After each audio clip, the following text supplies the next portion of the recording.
कभी भी घर में एएसी ब्लॉक मत लगाओ, घर में क्रैक्स आ जाएंगे। एएसी ब्लॉक्स ज्यादा पानी पीते हैं। एएसी ब्लॉक्स ब्रिक के कंपेयर में कमजोर होते हैं। रेड ब्रिक्स सबसे अच्छे और फायदेमंद और टिकाऊ माना जाता है। अगर आप घर बनाने की प्लानिंग कर रहे हो तो ये सभी चीजें और ये निगेटिव पॉइंट्स आपने जरूर सुने होंगे। लेकिन मेरा आपसे सिर्फ एक सवाल है, अगर एएसी ब्लॉक इतना ही खराब है तो भारत में बड़े से बड़े बिल्डर्स, हाई राइज अपार्टमेंट्स और मॉडर्न कंस्ट्रक्शन प्रोजेक्ट्स ये एएसी ब्लॉक्स पे क्यों शिफ्ट हो रहे हैं? इनका इस्तेमाल सबसे ज्यादा क्यों बढ़ चुका है इन कई सालों में? और अगर रेड ब्रिक सबसे अच्छी है तो हजारों प्रोजेक्ट्स धीरे धीरे बंद क्यों हो रहे हैं और वो एएसी ब्लॉक्स पर क्यों शिफ्ट हो रहे हैं? इस सवाल का आप मुझे कमेंट में जवाब दीजिए। दोस्तों, कंस्ट्रक्शन इंडस्ट्री में सबसे ज्यादा कंफ्यूजिंग टॉपिक तो यही है कि एएसी ब्लॉक यूज करें या रेड ब्रिक्स यूज करें। बहुत ज्यादा कंफ्यूजन होता है भाई। कॉन्ट्रैक्टर कुछ और कहता है, मिस्त्री कुछ और बोलता है, मैन्युफैक्चरर कुछ उसके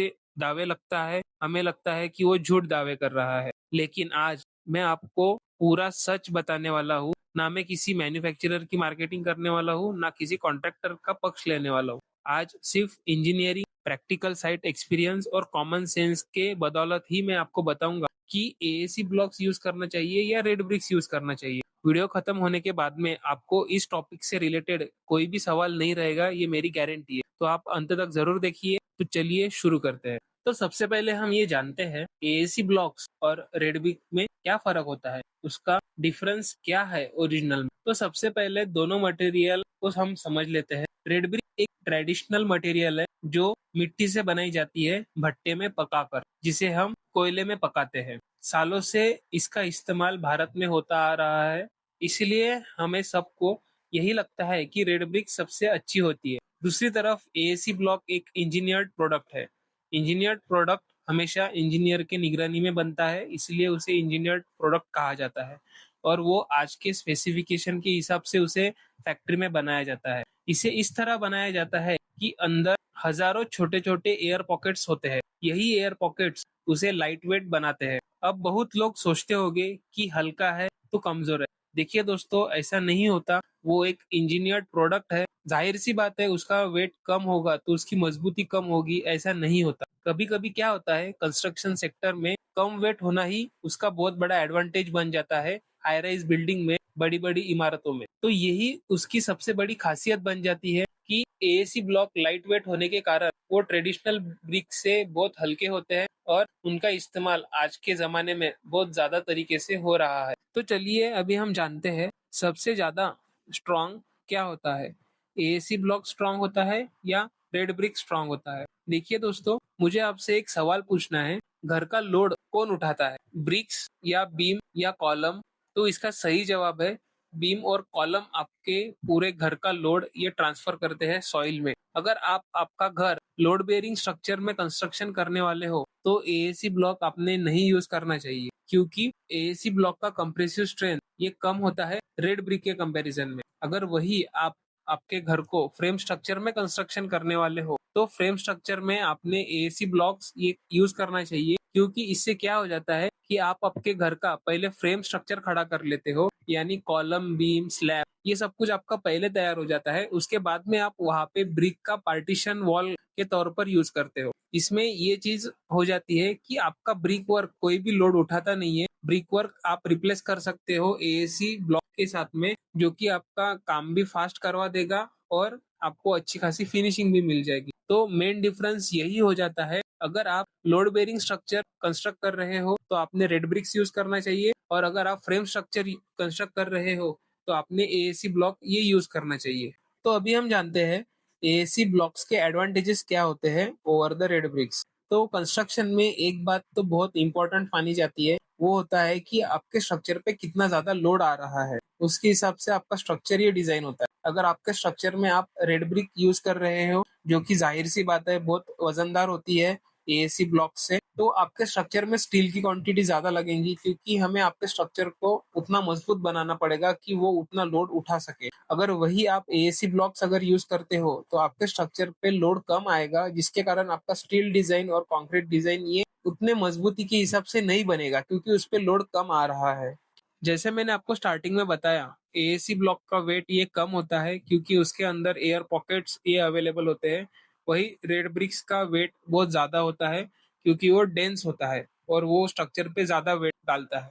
और अनदर एडवांटेज के बारे में अगर हम बात करें तो एएसी ब्लॉक का फिनिशिंग बहुत अच्छा आता है क्योंकि प्लास्टर करते समय मिस्त्री को एक इवन सरफेस मिलता है जिसके बदौलत वो अच्छी तरीके से फिनिशिंग में प्लास्टर ला सकता है, जो कि रेड ब्रिक्स में ला पाना बहुत मुश्किल हो जाता है। टोटल कंस्ट्रक्शन टाइम जो है वो आपका एएसी ब्लॉक्स में सेव हो जाता है क्योंकि इसमें बड़े बड़े ब्लॉक्स होने के कारण ये जल्दी जल्दी एक जगह पे लग जाते हैं और आपका 2 दिन का काम एक ही दिन में निकल जाता है। तो आपका प्रोजेक्ट ये जल्दी खत्म हो सकता है अगर आपने एएसी ब्लॉक्स यूज किया तो। अगर आप विदर्भ रीजन में रहते होगे तो आपको पता ही है हर साल हमारे यहाँ पे टेम्परेचर कितना बढ़ जाता है, 45 डिग्री तक के पहुंच जाता है, जो कि हमारे मेन सिटीज है यहाँ पे सभी जगह पे जो टेम्परेचर होता है वो होता है 45 डिग्री सेल्सियस तक।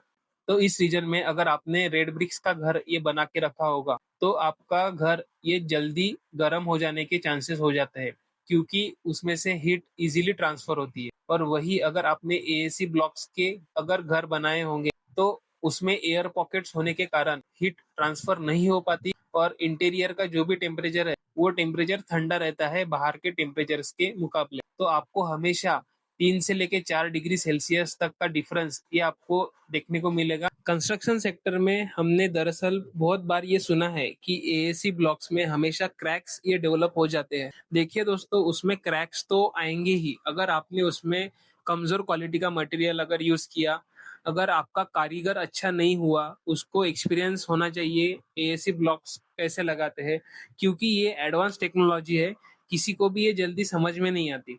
तो इसीलिए कभी भी एएसी ब्लॉक्स लगाने से पहले आप आपके कॉन्ट्रैक्टर से सलाह लीजिए कि उसके पास जो मिस्त्री लोग हैं उनको अच्छा खासा एक्सपीरियंस है या नहीं है।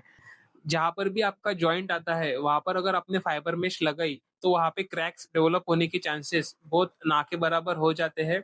इसीलिए जो भी आपको कंस्ट्रक्शन सेक्टर में बोलेगा कि एएसी ब्लॉक्स में हमेशा क्रैक्स देखने को मिलती है तो वो आपको आधा अधूरा सच ही बताएगा, उसको पूरा जानकारी नहीं है, ये आप समझ सकते हो। दोस्तों, अभी हम जानने वाले हैं कि एएसी ब्लॉक्स के डिसएडवांटेजेस क्या है। तो उसका सबसे बड़ा और एक ही डिसएडवांटेज यही होता है कि अगर उसको आपने अच्छे से वाटर प्रूफिंग ये नहीं किया तो वो इंटीरियर साइड में आपको दिख सकता है कि वाटर लीकेज हो रहा है।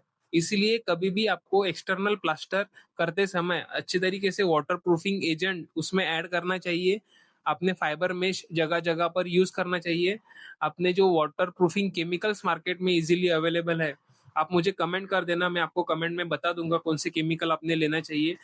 अब सबसे आखिर में हमारा सवाल आता है कि कौन सा सस्ता है, एएसी ब्लॉक्स या रेड ब्रिक।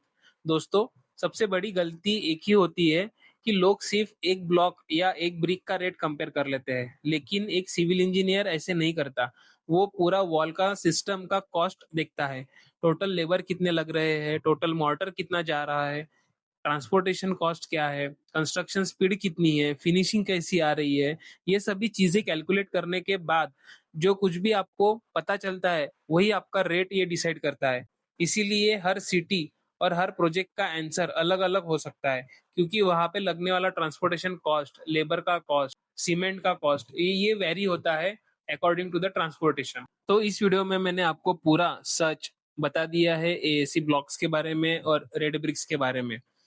अगर आपको यह वीडियो पसंद आया हो तो इसे लाइक कीजिए। हमारे चैनल को आप सब्सक्राइब भी कर सकते हो आगे आने वाले वीडियोस को देखने के लिए, क्योंकि हम कंस्ट्रक्शन रिलेटेड और इंटीरियर्स के रिलेटेड ऐसे ही वीडियोस हमारे चैनल पर ये डालते रहते हैं ताकि आप जैसे व्यूअर्स को हम वैल्यूएबल इंफॉर्मेशन ये पहुंचा सके और आपको अवेयर कर सके कि मार्केट में कौन से प्रोडक्ट्स ये नए आ चुके हैं जिससे आपका घर मजबूती से खड़ा रहे और आपके पैसे की भी बचत हो।